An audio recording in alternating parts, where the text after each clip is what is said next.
Et salut à tous et bienvenue sur la chaîne, et très content de vous retrouver pour une nouvelle vidéo où aujourd'hui on va parler de SpiritSwap. SpiritSwap qui est un protocole assez dégène sur donc un protocole assez dégène, ce qui veut dire un protocole un peu plus risqué sur la blockchain Phantom. Et aujourd'hui on va parler bien tout simplement de la pool FUSDT USDC, donc du stablecoin en dollars. Petit rappel pour ceux qui ne savent pas ou qui pour les nouveaux arrivants pardon. Donc le stablecoin, c'est une crypto-monnaie qui suit le cours d'une vraie monnaie, donc le dollar, dans ce cas-là. Et donc on va s'intéresser donc à deux stablecoins en dollars qui vont nous rapporter, comme vous allez le voir, des intérêts relativement alléchants, relativement intéressants. Pourquoi je vous fais ce type de vidéo? Parce que effectivement en ce moment les taux d'intérêt sont relativement bas. C'est vrai que le marché se porte pas super, et si on veut commencer à gagner des intérêts un peu plus importants, il faut prendre un tout petit peu plus de risques. Et donc voilà pourquoi je vous parle de SpiritSwap et de ce protocole un peu plus risqué en ce moment. Tout simplement, si vous voulez staker vos liquidités sur SpiritSwap, vous allez tout simplement pouvoir vous rendre sur app.spiritswap.finance sur la blockchain Phantom. Vous allez devoir cliquer, trouver cette paire de liquidités, cliquer sur stake, donc pour en fait obtenir une preuve de dépôt. Une fois que vous aurez cliqué, vous tomberez ici où vous pourrez staker vos USDC et vos FUSDT en proportion égale. Et à ce moment-là, vous allez cliquer sur Supply. Donc là, par exemple, on va faire avec une centaine. Donc il vous faudra, par exemple, pour 200 en tout, il vous faudra 100 USDC et une centaine de FUSDT. Ensuite, vous allez devoir cliquer ici. Hop, donc sur Supply, vous aurez une petite transaction effectivement à approuver. Et une fois que ce sera fait, vous obtiendrez une preuve de dépôt que vous allez pouvoir mettre ici, c'est-à-dire vous allez devoir cliquer sur approuver ici. Le protocole vous demandera de lui donner la permission de dépenser vos preuves de dépôt. Et une fois que ce sera fait, il faudra cliquer sur stake. Et ce sera fait, vous aurez vos preuves de dépôt dans cette pool de liquidité. Vous pourrez commencer à gagner des intérêts, donc à hauteur de 53,42% actuellement, sur ce que vous avez déposé. Donc le rendement est relativement intéressant, c'est payé donc en Spirit, donc la crypto-monnaie, le Spirit. Et je vous ai mis un petit graphe du Spirit. Alors en fait, c'est pas ce coin est pas aussi dégène que certains autres coins, c'est-à-dire que le protocole utilise une partie des frais qu'il engendre pour racheter, si je ne dis pas de bêtises, un petit peu de Spirit, et pour pas que le prix s'écroule totalement.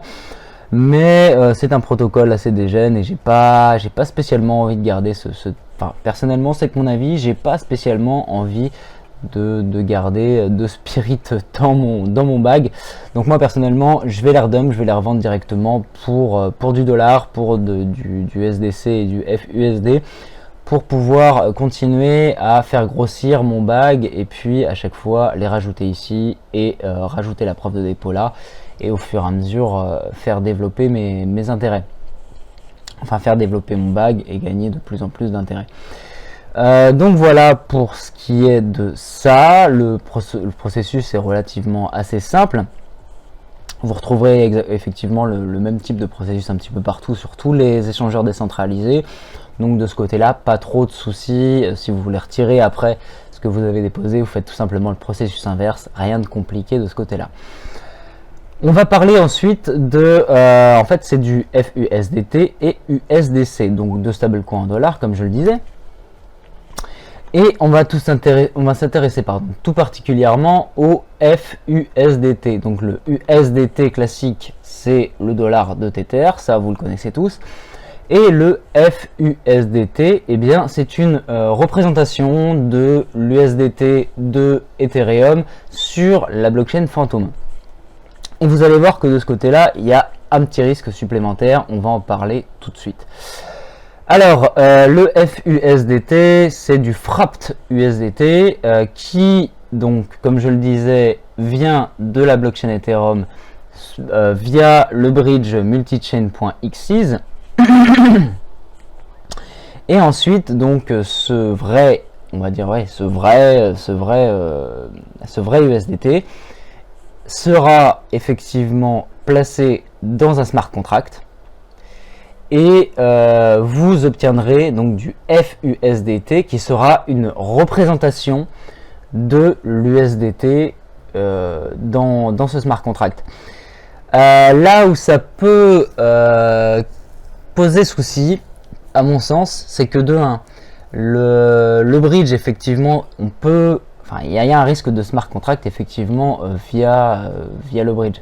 On a vu, relativement récemment, que ce type de protocole présentait des risques. Pour l'instant, sur multichain, il n'y a pas, à mon sens, eu de hack. En tout cas, j'en ai pas eu écho. Mais potentiellement, ça peut représenter un risque, donc à faire attention. Le deuxième risque, qui à mon sens c'est pas terrible, quoi, c'est qu'en fait, ils annoncent donc une collaboration. Alors, j'ai pas fait plus de recherches que ça sur cette collaboration. C'est-à-dire quel est le rôle de PopCycle Finance dans tout ça.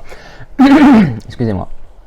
J'ai pas exactement fait des recherches approfondies sur ce sujet-là, mais on sait que PopCycle Finance a vraiment une sale réputation sur le réseau, une sale réputation dans la blockchain. Donc à mon sens, faut faire attention, hein. On sait que PopCycle Finance s'est déjà fait hacker et que effectivement il peut y avoir des soucis, et en plus la team a une sale réputation. C'est pas prohibitif à mon sens, mais c'est un autre point sur lequel il faut être vigilant. Comme je vous disais, on est sur des protocoles qui sont un peu dégel, donc il y a toujours des risques à prendre en compte. Donc voilà pour ce qui est du FUSDT. Je pense que il n'y a pas grand chose à rajouter là-dessus. Après, bon voilà, c'est du stablecoin, c'est quand même du Tether stablecoin qui, bon, la réputation est pas très bonne, mais je trouve que c'est quand même assez stable, faut être honnête, hein. C'est quand même assez stable, ça fonctionne bien, l'USDC a une meilleure réputation, et c'est quand même assez stable. On peut revenir avec de l'USDC pour récupérer du dollar. Pour moi, c'est pas le plus gros risque là-dessus, c'est pas le plus gros risque. Donc voilà, qu'est-ce que j'avais d'autre à vous montrer? J'avais donc la collaboration avec PopCycle Finance qui à mon sens peut poser problème, le risque de smart contract via Multichain Capital, puisque vos vrais USDT restent dans un smart contract et vous obtenez du FUSDT.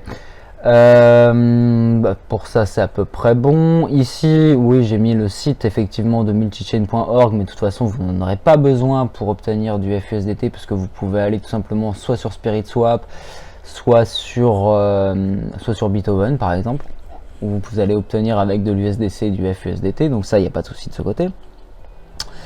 Je vous ai mis quand même ça parce que c'était pour vous montrer effectivement que si on arrive avec du Tether USD sur l'Ethereum Mainnet, eh bien on obtient effectivement en swappant sur la blockchain fantôme du FUSDT. Donc c'est comme ça qu'on obtient ce FUSDT. Pourquoi je vous avais mis ça? Oui, effectivement, c'était pour vous montrer que PopCycle avait une réputation un peu houleuse, et que c'était déjà fait hacker, et que la team est pas... En tout cas, personnellement, je la connais pas personnellement, mais je sais que elle a une réputation qui est pas terrible. Donc risque de ce côté-là. Ici, je vous ai mis effectivement la documentation de SpiritSwap, si vous voulez aller vous renseigner un petit peu plus sur les tokenomics du Spirit, sur comment marchent les farms, etc., etc. Si vous n'êtes pas à l'aise avec l'anglais, vous avez tout simplement des petites applications qui vous permettront de traduire ces pages en français sans souci. Ici, je vous ai mis le défi Lama avec le SpiritSwap, donc pour vous montrer que c'était un protocole quand même qui était assez petit, donc quand même faire attention. Enfin, 156 millions de bloqués sur le protocole, c'est pas rien non plus, mais ça reste assez petit par rapport à d'autres gros protocoles, donc plus risqué que du Curve, que du Aave, etc., etc. Donc ici le prix du Spirit, on en a déjà parlé, si je ne m'abuse. Ensuite nous avons, ça c'était effectivement pour placer en pool de liquidité. Ici vous avez le Frapped USDT, donc qui est relativement stable. Là je sais pas exactement ce qui s'est passé, si c'est un bug ou quoi, j'ai pas très bien compris. Ça m'étonnerait que le Frapped USDT soit tombé à 0. Ça arrive qu'il y a un petit bug. Si vous avez plus de renseignements sur cette petite chose là, eh bien n'hésitez pas à me le dire en commentaire. Et puis voilà, sinon dans l'ensemble ça reste assez stable.